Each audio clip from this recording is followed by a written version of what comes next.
Slowed down 14,000 times, it's clear that the kick or recoil of the high-precision M16 moves it very little.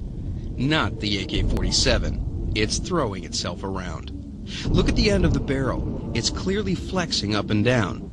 One reason for this wobbly performance is the way it works. What's happening when this is fired is, of course, the cycle rate's fairly high, and you've got a really big hunk of metal coming back, and it's slightly off-center. Not much, but slightly off-center. So this thing's coming back and then coming back forward, so you've got really two violent acts going on, and then if you have the round going off, you have a third violent act going on. We've set up targets at about 200 yards. It's an easy distance for a decent rifle. First up is the M16. What we're looking for is grouping, how close the shots are to each other. Every shot strikes close to the heart, in the kill zone.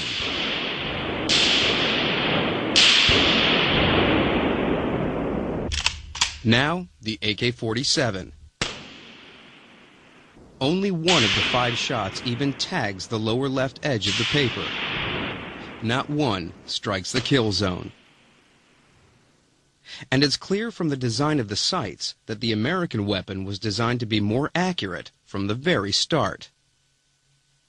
The sights are very good. You have a little peep sight here in the back, okay, which you can use for short range. And what you could do is you can actually flip it forward, and if you look on the back, you can actually see an L.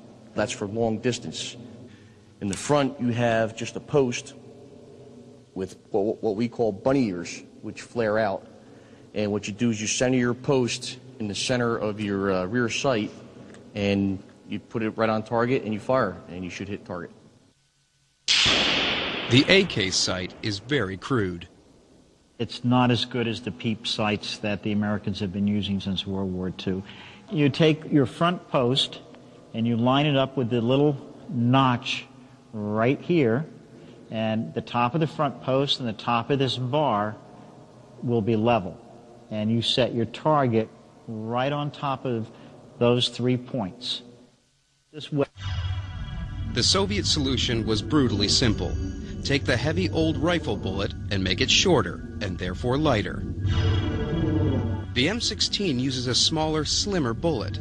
With far less recoil than the AK, the M16 gun can weigh barely 2/3 as much as the AK-47. The AK-47's heavier bullet may be slower and less accurate, but its sheer power is indisputable. We've set up these cinder blocks to simulate the wall of a building in a combat zone. First, the M16. Quite impressive. And now, the AK-47. We've also simulated a jungle environment with this 8-inch block of dense pine. At 28 yards, the M16 bullet fails to penetrate. And the AK-47?